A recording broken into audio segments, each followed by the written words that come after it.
Neen, thank you for joining me. Where does today's recording find you? Well, g'day, gorgeous. I am in the gorgeous Tampa, Florida. So I'm home at the time of our recording, which is such a treat for me. So you mentioning being home in Tampa, Florida, I feel like I have encountered in your book. So Attention Pays, I listened to the audiobook for what it's worth. So I listened to you uh, narrating that book. I appreciated that. And I think it's in that book. I believe I recall in your new book, Exceptional Experiences, you talk about it because you talk about house guests. But I think I've encountered you talking about, dare I say, your love of Florida or maybe the heat or something like that.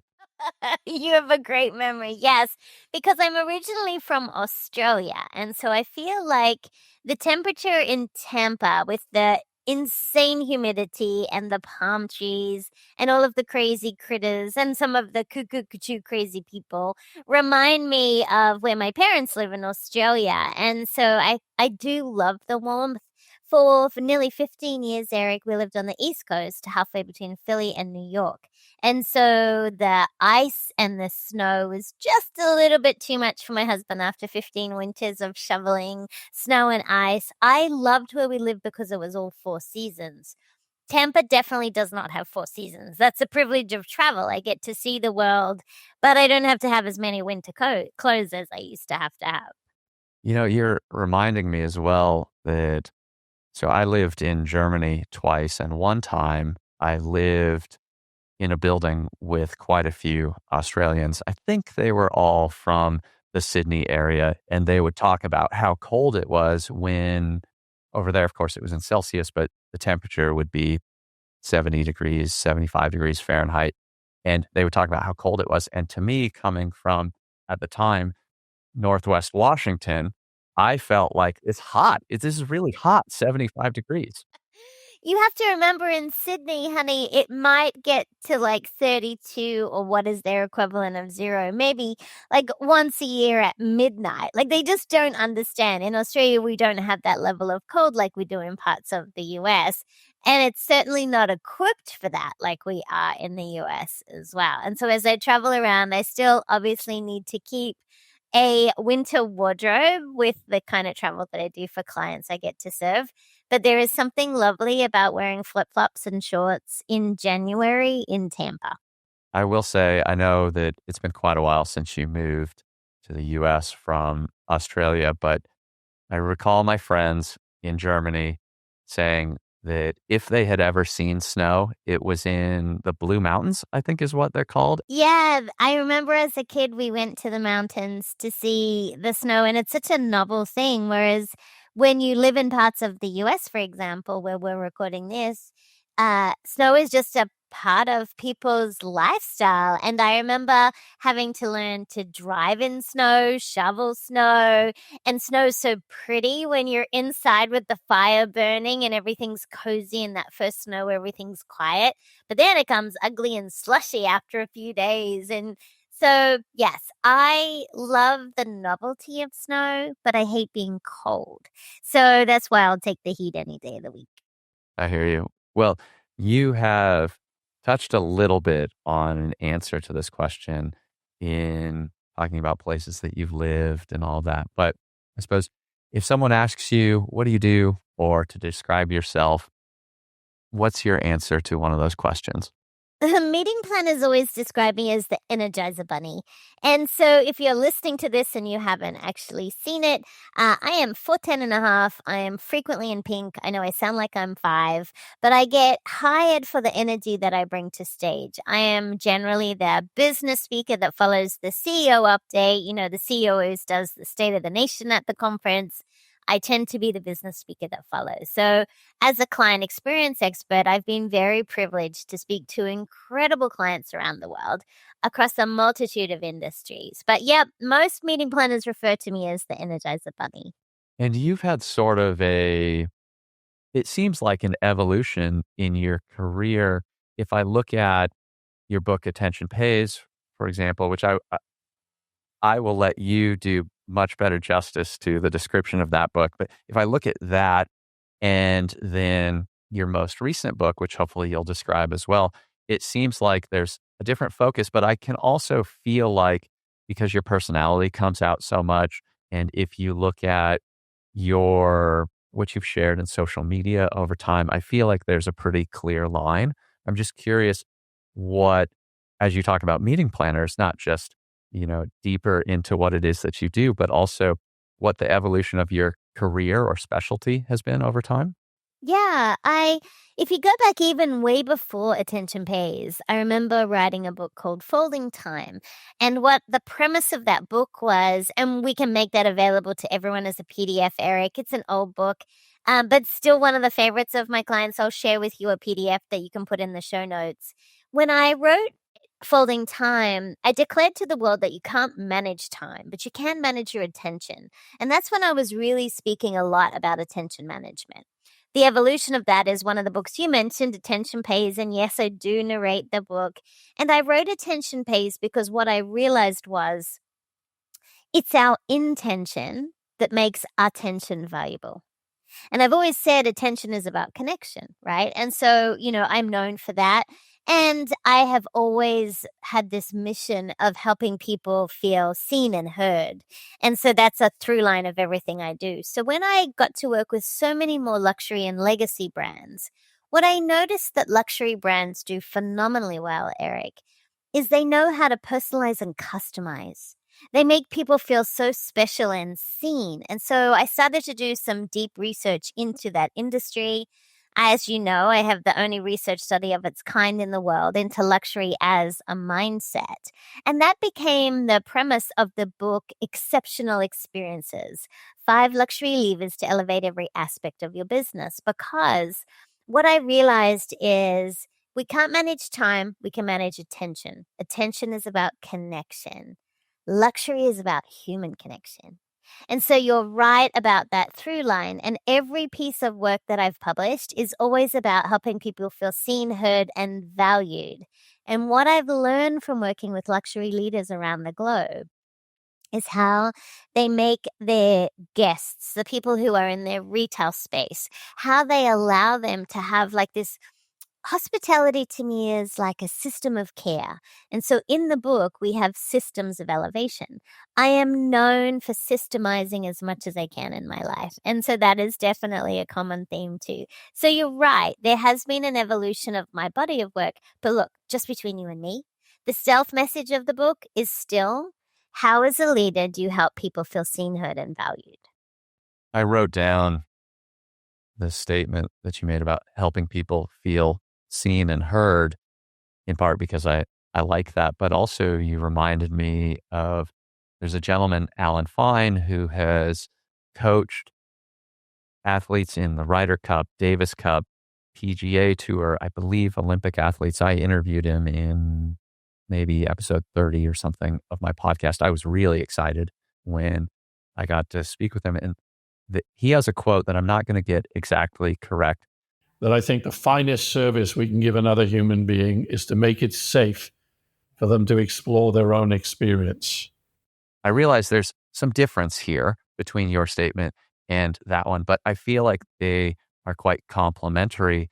And I feel like not just what you said, but also as I'm thinking about his specialty is coaching, that it becomes so much clearer actually to me, having read an advanced copy of your book, what you're trying to do in talking about luxury. So I really like that statement, for what it's worth, helping people feel seen and heard. So thank you. I appreciate that. I think luxury is a divisive word, Eric. I think people think it means expensive or elitist or unapproachable. And, perhaps historically it has. So part of my mission is to change that, because as you've read in the book, and I was so glad you had an advance copy, is that I think luxury is inclusive and exclusive. It's inclusive because I believe people deserve luxury every day. It's for everyone. And it's exclusive because you can roll out the red carpet experience to anyone. You don't have to have a luxury product to provide a luxury level of service. And so my clients, they go from manufacturing, media, medical. I've applied these principles to hospital systems. And so regardless of where this recording finds you, luxury for some means very different things. And so I guess another mission of mine is to help everyone feel and know they deserve luxury. It just looks different to different people. I was reminded early in your book about maybe the difference between luxury and decadence. And I have perhaps I don't know if this is an unusual understanding of this, but I did my first master's degree in Germanics. And my master's thesis was on this gentleman, Stefan George, who was in some respects a forerunner of Nietzsche, but not so much in the philosophy space as much as just, you know, he did a lot of poetry basically, but he was generally referred to as a decadent. And I recall at the time not really understanding what was decadence. And a brief way that my thesis advisor put it to me was it was ornamentation or it was decoration for the sake of that decoration. And now maybe I'm wrong, but it sounds to me a little bit like what some people will attribute to luxury, what they will call luxury, might be more my understanding of decadence, which is just something being expensive for the sake of being expensive, or it being exclusive for the sake of being, only for those people. And I think both in your book, but even better now for me as we're talking, I think what I'm hearing from you is it's really about the experience, and maybe that anyone can have that. Is that right? Yes. And one of the things that's really interesting, Eric, is I have a dear friend. He is very wealthy. He's very generous. He's a philanthropist. And I remember him saying to me when I was in the early stages of my research and writing, he said, "Neen, luxury is unnecessary." Now, I could have responded because what I said to him and what I thought were very different, but I said, "Okay, tell me more." And what we explored together is that he has top tier status in the airlines. He has top tier status at hotel chains. He loves to leverage the fast lanes on the freeway that save him time but cost him money. Where we got to in our debate, because of the curiosity, was his luxury is time, Eric. And I think people listening to this, it could be the same as my friend. He sees his time is very valuable. And so if he can have services or products that save him time, that allow him to do other things, that's a luxury. And so I think what we are trying to do, especially with the book, is to help people understand that I think luxury is for everyone. But like I said, you don't have to have a luxury product to provide a luxury level of service. That experience people have of you, your brand, your product, your service, your leadership.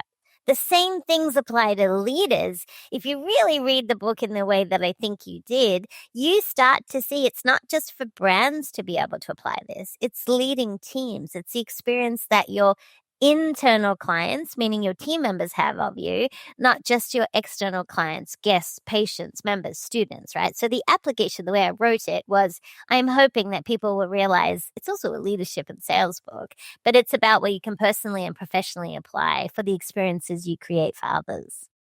In your research, you found these 4 different mindsets, I believe, around luxury. Would you mind describing those to me and helping me better understand what they were and what they mean, how they show up? Sure, I would be honored to share. And as people are listening to this, I would invite you to consider which of these might resonate the most with you. And Eric, what we'll do is I'll give you a link to a free self-assessment that people can take. It'll take less than 5 minutes. We'll pop it in the show notes so people can take it. And it will send you an email response with all of the information you can enjoy about your luxury mindset. I've always believed, Eric, that luxury is a mindset. I just made an assumption everyone else thought the same. So when I went to Google, of course, I asked Mrs. Google, tell me what is luxury as a mindset? Tell me all the research studies that you can find for me. And she came back with none. There were no research studies of luxury as a mindset. Now, Eric, there's plenty of studies on how luxury makes people feel. But I consult to CEOs of massive brands. I can't just walk into a CEO's office and go, so luxury is the mindset, okay? No, they want evidence, they want data, they need research. And so I commissioned the only research study of its kind in the world where we interviewed hundreds of people. And what I wanted to know, Eric, was how do they think about luxury? How does luxury impact their decisions? How does it affect their confidence, professional development? How long does it take to make a decision? At what price point? Who influences that? And so I wanted to do a really deep dive into luxury, which is what the luxury mindset study did. And when the research firm Audience Audit came back to me, Susan Bayer, the founder, did a readout for me. And she said, well, Neen, there's not one luxury mindset. There's 4. And so they are at the highest level. The first is like my friend, the reluctant and removed. The reluctant and the removed luxury mindset, Eric, they say, you know what? Luxury is hard. Brands don't understand me, and they feel guilty about spending money on luxury. These are the people who are very overwhelmed and very, very busy. So if you want to speak their luxury language, you need to share how your product or service is going to save them time and hassle. That's how you speak the luxury language of a reluctant and a removed mindset. And so they make up about 28% of the survey. Interestingly, every mindset was very even in the 20s across the 4. The second of the luxury mindset is the pro prioritizer. We use the word pro, short for professional, because they see luxury as power. But what that means to them, Eric, is luxury is used to advance their career or reputation. They are really interested in working with brands who have longevity, authenticity, and especially they want to know about the environmental or societal impact that your brand makes. If you want to speak the luxury language of a pro prioritizer, you want to share with them the longevity of your brand. Tell them the origin story about your company. But they want to know about your sustainability initiatives. Have them on your website, your collaterals, and in your conversations so they see that you are a contributor to the society in which you're living and working. That's what's important to the pro prioritizer mindset. Then we have the third of the mindsets, that is the confident and the content. The confident and content says luxury. I'm good. I don't need luxury. But you know how they use it? They use it to create memories with people they love. So if you want to speak the luxury language of a confident and a content, you want to share how whatever you are offering is going to create more memories with people who are important to them. That's my confident and content. And then we have the fourth of the luxury mindsets. This is the luxury lover. The luxury lover says luxury, oh yes, luxury is for everyone every day because I'm worth it. You can tell a luxury lover they can wear luxury, they talk about luxury, and not because they're showing off, but because they appreciate craftsmanship, heritage, origin story. And if you want to speak the luxury language of those who have this mindset, you want to use words like exclusive, behind the scenes access. They love the red carpet treatment. They love to know they were first. They love when your store opens early so they can shop. They love meeting the chef at a restaurant. They love that exclusivity. So when you're thinking about all 4 mindsets, one's not better than the other. They're just different. And as people are listening to this high-level overview, not only can you take the assessment, but you can also find on my website, neenjames.com, you can find the luxury language dictionary to help speak to those particular mindsets. Because if you're in sales or business development and you're trying to attract a certain kind of client, this is going to help. But I would give you a little secret, Eric. The luxury lover has a big mouth. This is the person who will scream about you on social media in a positive way. They will tell their friends to buy from you. They will write you testimonials. The luxury lover also happens to be the most influential across all 4 mindsets, meaning they can influence a reluctant and a removed to invest in luxury, a confident, a content, and a pro prioritizer. So as people are thinking about the business development that they're doing, you may want to consider who are the luxury lovers that you could start to target if you want to grow your business, because they're an extension of your sales and marketing team.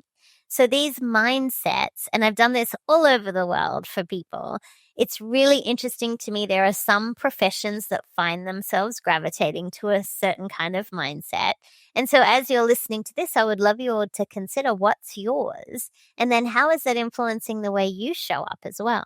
Because we often communicate from the luxury mindset we have, but what we need is the flexibility to know all four.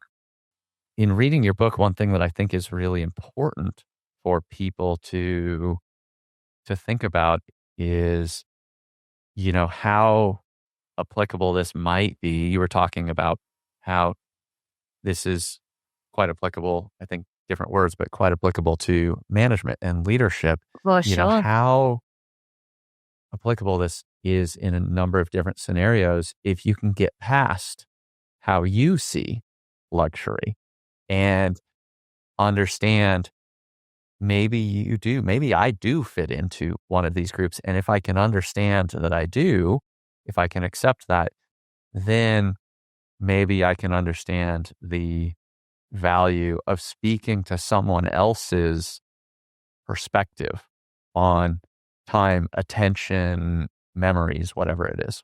Yeah, I have the privilege of working with a lot of luxury travel advisors around the world. And interestingly, so many of them fall in the confident and the content because if you think about their profession, their job is designing itineraries for people to create memories with people that they love, Eric, right? But one thing I challenge my travel advisors to think about, and this goes for other people who are listening to this today too, don't make decisions from your own pocketbook. We have to have the flexibility of, as leaders, to really think outside of maybe what we would do or what our experience tells us. And we have to think about the person we stand in service of, what's best for them at this point in time. Interesting too, Eric, while there were 4 mindsets in the luxury mindset research study, 2 things came up that everyone agreed to. I was fascinated to hear that everybody agreed luxury is a reward for hard work. I thought that was really neat. But the thing that I loved the most out of the research study is it validated something I had suspected my whole life, and that is that luxury is about experiences, not things. It's not about the expensive handbag or the fancy car or the watch that you wear. It's about the experience. And we all get to elevate those experiences every day for the team that we serve, the customers, the patients, students, members, whatever community we are in, we get to give them a luxury experience. What we might even do is give them a champagne moment. You remember me talking about that in the book. Neen, do you think that empathy is a prerequisite or is required for creating these exceptional experiences, as the book is titled, or for making use of luxury, if I can put it that way? I love this question because I was giving it some thought. It's hard for me to say what is and isn't required, right? For people, because that is very, very personal. But I would say yes. If you want the ability to create something special for someone because you believe they're worth it, I do think that that is a part of the conversation. When you think about the professions we choose, people that choose careers that involve hospitality are people that want to be able to help others in their career or in their lifestyle. And leaders often do the same. I think about some of my hospital executives or people on the front lines. They're choosing a career where they get to stand in service of someone else and make their life better. So yeah, I do think that. And when I even think about some of my retailers, they love service. They love the opportunity to do that. And so, yeah, I think it is definitely a trait I would love the world to have a lot more of. But in luxury, it is definitely something you can apply.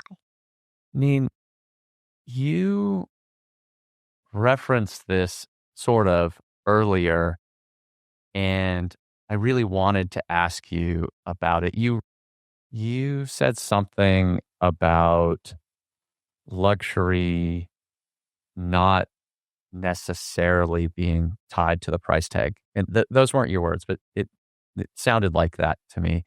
And what I was wondering is, or could you state it explicitly for me?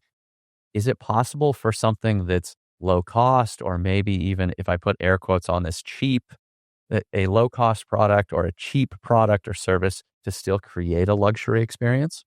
100%. Luxury is not about money, it's about moments. So one of the things that we think about, if you think about the experience of it, there are no-cost luxury moments too. If you've ever walked into your favorite coffee shop and the barista smiles at you and recognizes you, maybe even uses your name, that feels like what I call a champagne moment in that particular interaction. You're taking something ordinary like a visit to your coffee shop and you're making it extraordinary by them letting you know that they see you, they hear you, they value you. So you can have no cost luxury experiences, like the simplicity of using someone's name, of looking up from your device, of giving someone the gift of your undivided attention. To some, that could be luxury, right? I think everyone wants our attention, Eric. Not everybody deserves it. So we can be the recipient of those luxury moments, those champagne moments too. The simplicity of a handwritten note, be it a lovely piece of stationery or a post-it note to say, I see you, I appreciate you, thank you for that. And in our digital AI world, Eric, now more than ever before, I believe that luxury is about the human connection. So what can we do that will make people feel seen and heard? And so it could be things that cost nothing. If some retail stores, when you use their changing room, they write your name on the outside of the changing room. So they say, hey, Eric, I know you want to try these clothes on. This is your dedicated space. You're like, yes, it is. That feels great. I'm going to pop in there and get whatever I want. You feel good about that. That's a lovely thing, right? And so it could be the simplicity of, I love to have my morning matcha in a Tiffany teacup, which sounds very pretentious, but it's the one teacup that I love. It has a special memory for me. And it's that moment where I celebrate. The matcha is good for me. It makes me slow down and I love it. And so maybe for people listening to this, instead of saving all these things for the good things or for the important thing, or what if you just did it every day? What if you used the beautiful china? What if you wore the fabulous clothes? What if you opened the bottle of champagne that's been sitting in your fridge waiting for people to come over? So I think that there are ways, and I'm not saying that things are cheap. It could be even no cost. But yes, I think if you're looking to elevate the experience, remember, luxury is a reward for hard work. So whatever hard work means to you, it could be the simplicity, Eric, of you had a beautiful business meditation that I did as one of the previous episodes, and I highly recommend everyone go back and find them. But that could be the luxury. It cost me nothing but listening for 10 minutes and thinking very systematically with true clarity. That could be the luxury. So while I'm not a big fan of the word cheap, let's say inexpensive, there could be a way that you could bring luxury into your world or create your own version of a champagne moment. Hashtag champagne moments is what lots of people have been tagging me on social media. They've been taking a photo of their own champagne moment because I challenge the reader in the book to find these every day at the end of every chapter as an homage to Madame Clicquot, because we talk about champagne in the book. I invite people to find a champagne moment, and those can be little tiny things you do every day. It sounds to me like some of the behavior you would advocate for, uh, those are things like, okay, I think you described, you walk into the coffee shop or whatever it is, and someone says your name, or they even just take the moment to say hello, and that there are a lot of things that you didn't have to do, and they don't really, in many respects, cost you anything.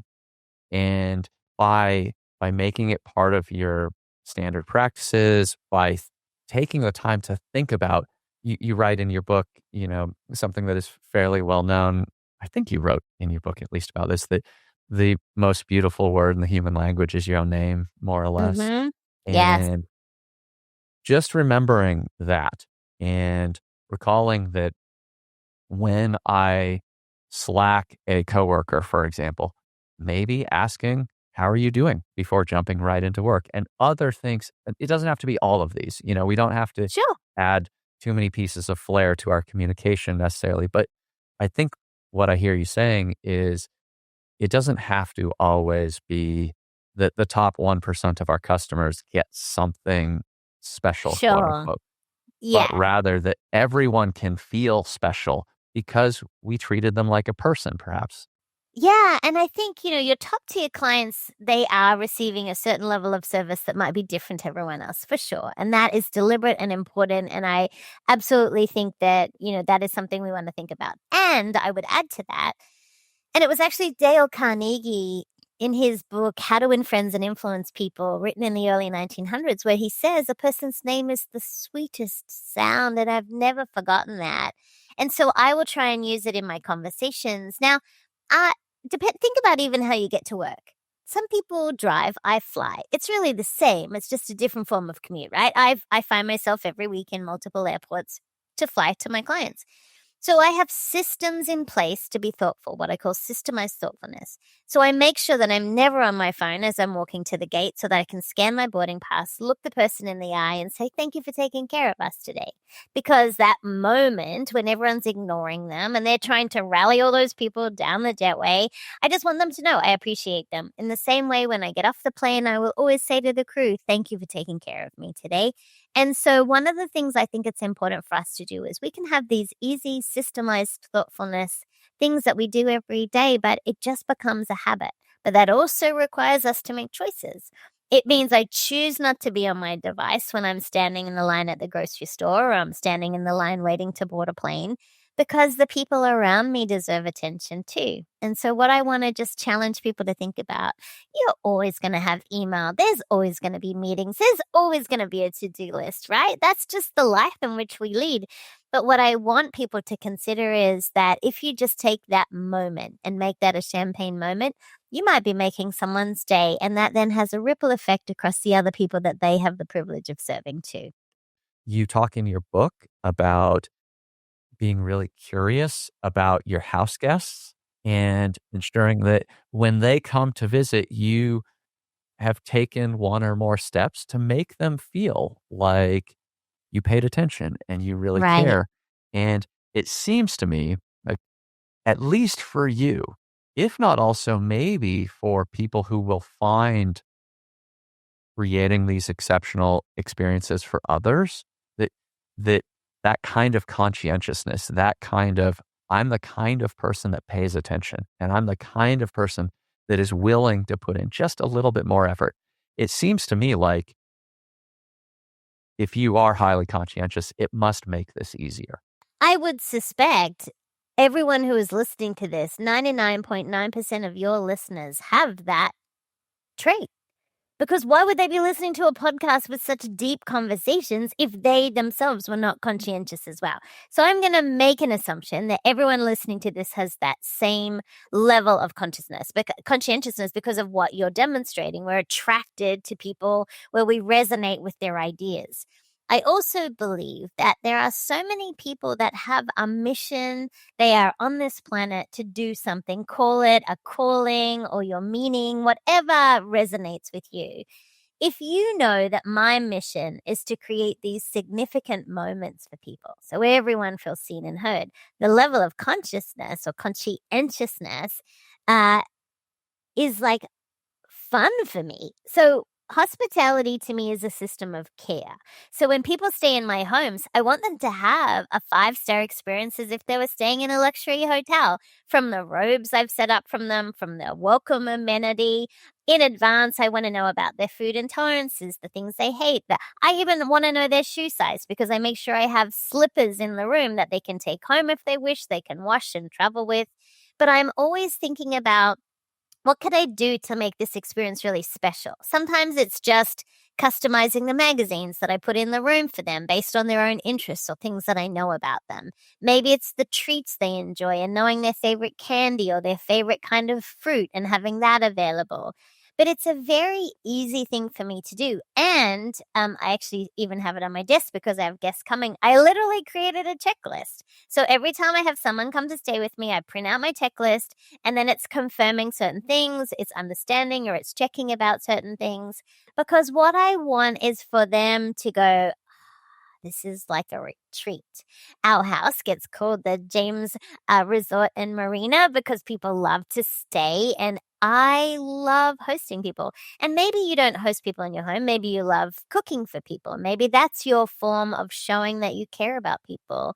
Perhaps it's taking people to your favorite restaurant or on your boat or whatever it is. But I feel like, to me, being able to give an experience to someone else, especially for me, one of my favorite things, Eric, which no one has asked me about on the podcast, but I love giving people their firsts. I'm a champagne girl. And so I love to open champagne. And so I love someone, if I'm in a restaurant and I'll say to someone who's with me, have you ever tried this champagne? And they say no. And I was like, well, that's definitely what we're ordering because I want you to have it as a first.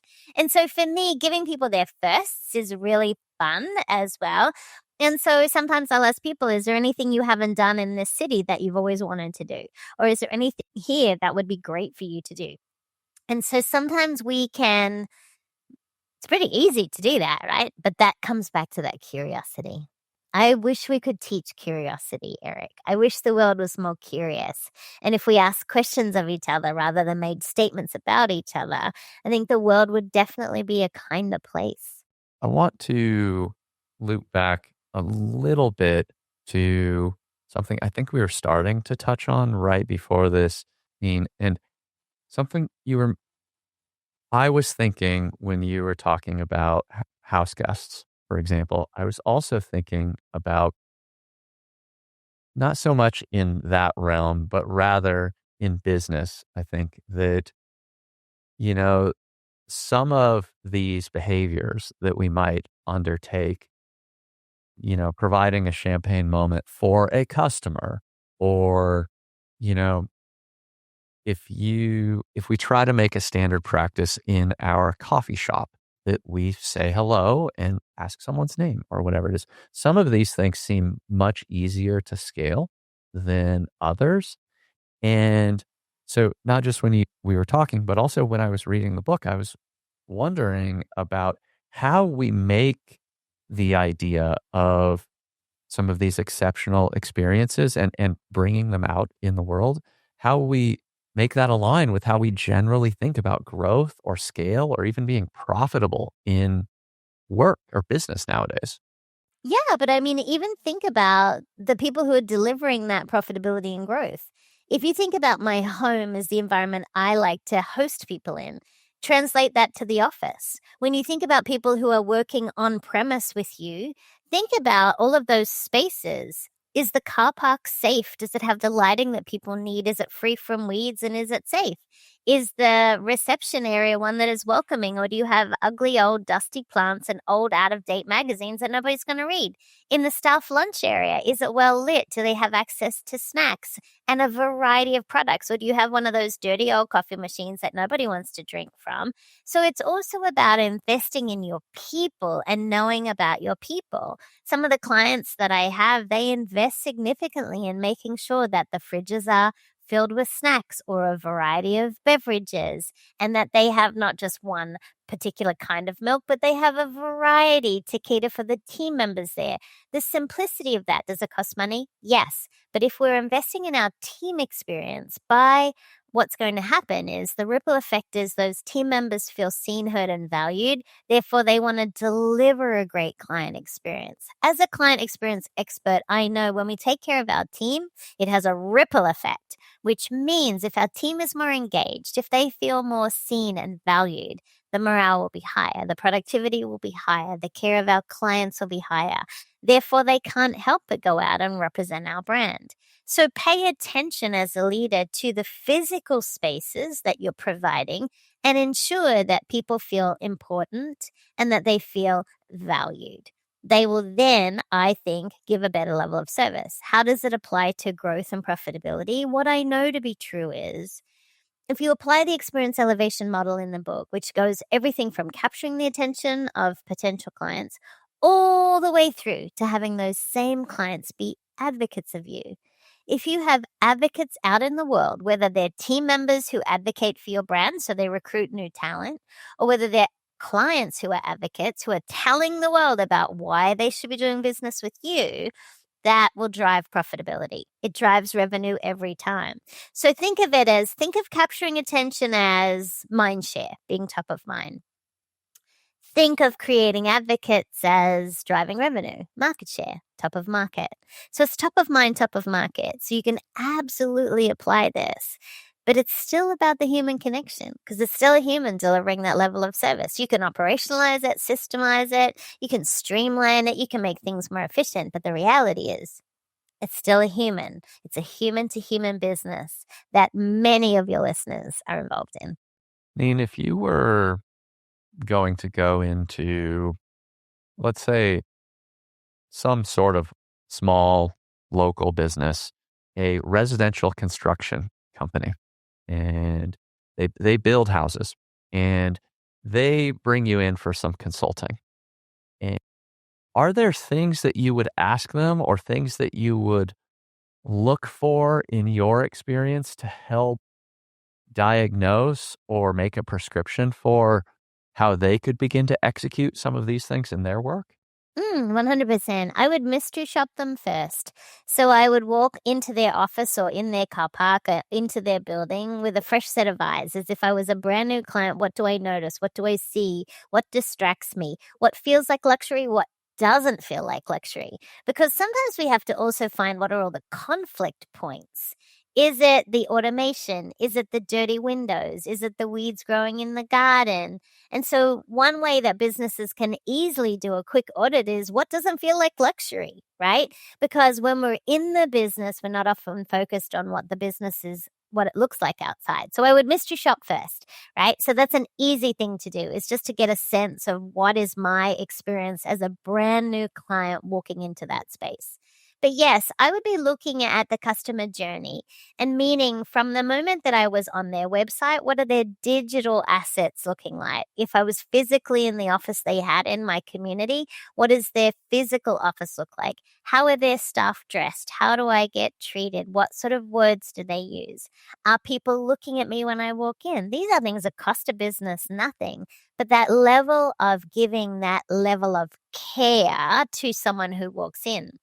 What I often prescribe to people, especially small business owners who don't have big budgets to bring in consultants or to, have keynote speakers at their events, I suggest to them, get your team to go and order a coffee in a luxury hotel lobby and ask your team member, give them the money to do it. Ask them to sit and watch what happens around them. Think about the whole process from the moment they order the coffee to the moment they're served. Watch the people around them. Watch the atmosphere and look at all five senses. Because when you engage the five senses, the smell, the taste, the sounds, the sight, the touch of everything, you could elevate any business by applying the five senses. It doesn't have to be a luxury hotel. So what I would ask people to think about is an easy way as a leader or a business owner, an entrepreneur or a solopreneur or an infopreneur, whatever you are, are you engaging all the senses? Because that's an easy way to bring a little luxury touch. If someone listens to this and they can start thinking about themselves or they can take action on one thing, hopefully, of course, they buy the book. It's out on October 14th. Yes, please buy the book. Before I continue, I will say it was very clear to me very early on in your book, there are a few people for which I will buy this book, Neen. So hopefully that's a little bit of an endorsement, not just that you hear that, but everyone else hears that. Yeah, most definitely, there are a couple of people that I will give this book to, but also I liked it. And then beyond buying the book, I'm thinking about you walk away from this conversation or you hear some of your other appearances. What can you do, listener, to start thinking about or executing upon this? Let's stay with the hotel analogy. If you've ever watched a hotel, the bellhop is one of the most vital roles in the hotel. They are going to greet you. They're going to move your bag so quickly through that lobby and up to your room because they're about efficiency. It's a transactional opportunity for them to get you through that hotel. A bellhop is vital. And I think So many people are acting like bellhops. They're crossing things off their to-do list. They're running from one meeting to the next. They're trying to get to the bottom of their to-do list. And managers and leaders listening to this, you might be thinking like a bellhop. But what I want to challenge you to think about is, can you think like a concierge? Because, Eric, a concierge is the go-to person in a hotel. The concierge is a revered position. They know the great restaurant. They know things you don't even know, and they anticipate needs you don't even know you had. So what I want to challenge our listeners to think about is, think like a concierge, not a bellhop. What can you do to personalize and customize that experience? You see, personalization, Eric, that requires information. We need to pay attention for that. Customization requires connection and really wanting to connect to that person who's in front of you. But fascination, that requires anticipation. And I think as leaders, if we can apply this easy concept, and I use the word leader because if you're listening to this podcast, you're a leader in your home, church, temple, community, wherever you stand up and serve. But if you think like a concierge and anticipate needs people didn't even know they had, that is going to help you elevate every experience for anyone who you have the privilege of spending time with. What you just said really locked in for me some of what is, I guess, similar or related between, trying to, I guess, be that concierge. If I'm a business owner, I certainly am going to ask my employees to, use your brain when you're talking to the client, make them feel like actually pay attention to them. You're not going to bend over backwards all the time, but whatever the specifics that I'm going to say are, but, really treat them like a human being. But then where things clicked into place for me is relating to being a leader, a manager of people or whatever else, that it's entirely possible I'm not doing that for my people. And now I see so much more clearly, I I think, love that. how this is, I don't want to speak too grandly, but really very universal, or this thought process perhaps can be applied not just in terms of providing a luxury product for a client, but rather about finding that human connection, perhaps. Correct. And that's why the book is called Exceptional Experiences. And that's why I say luxury is about human connection. And you're 100% right. Because imagine if we were all just curious enough to know, to question, like, did you know we offer this? Did you know I could do this for you? Did you know there are options available to you? That goes back to the curiosity you and I have been talking about. And sometimes as leaders, we make assumptions that everyone knows about our product, our service, our offering, that our team know and have all the training. But imagine if we just were more curious and said, as a concierge, thinking like a concierge, did you know we have this? Did you know I could do this for you? Did you know I could help you with that? Sometimes our clients don't even know the things that we offer. And so I feel like if we could all as leaders really challenge ourselves to say, okay, how do I think like a concierge? How do I anticipate needs people don't even know they have? What's the exceptional experience I can give in this moment, right here, right now? What would that look like? I think the world would be a different place. I agree with you. Neen, I want to ask you two questions, I think, unless anything else comes up. And one is, where do you want people to go, whether it's to connect, learn more, buy the book, or anything else? And two is, maybe we just talked about it, maybe not, but do you have any final words of wisdom or things that you want a listener to know? Sure. NeenJames.com is the best place for everything. You can download the Luxury Mindset Research. You can buy the books. You can connect with me. You can follow my adventures on Instagram every day or reach out to me on LinkedIn. And if you do reach out on LinkedIn, make sure you say it's because of this podcast and Eric is our connection. I would love that. I think the wisdom that is one of the best pieces of advice I ever got was from my 5-year-old friend, Donovan. And I'll never forget what Donovan said. And it's a reminder to every one of us listening today. And I'll never, ever forget him challenge me actually. And he said, Neen, listen with your eyes. And I think that's a beautiful reminder to each of us that we don't just listen with our ears, we listen with our eyes, we listen with our heart, we listen with our soul. So my final words of wisdom really are from my 5-year-old friend who said to listen with your eyes. I like that. And I will throw in here that if you want to explore that recommendation, I suggest you read Attention Pays because you talk about that in that book. Yes. Neen, I can't tell you how much I've really enjoyed this conversation. You've been a spectacular guest. And I mentioned to you before we started recording, I am fairly certain that we met, gosh, probably 15 years ago or so. But if we did, it was just in passing, like friend to friend sort of thing at a conference or something of that nature. I might be wrong, but I have seen plenty of what you've done over the years. So not only do I appreciate that I was able to talk to you, but you've been a great guest. So thank you for being here. And I hope that the book launch goes well. Thank you. It was my privilege to serve. And thank you for everything you're doing in the world to get us to think differently as well. Thank you. That's very kind of you.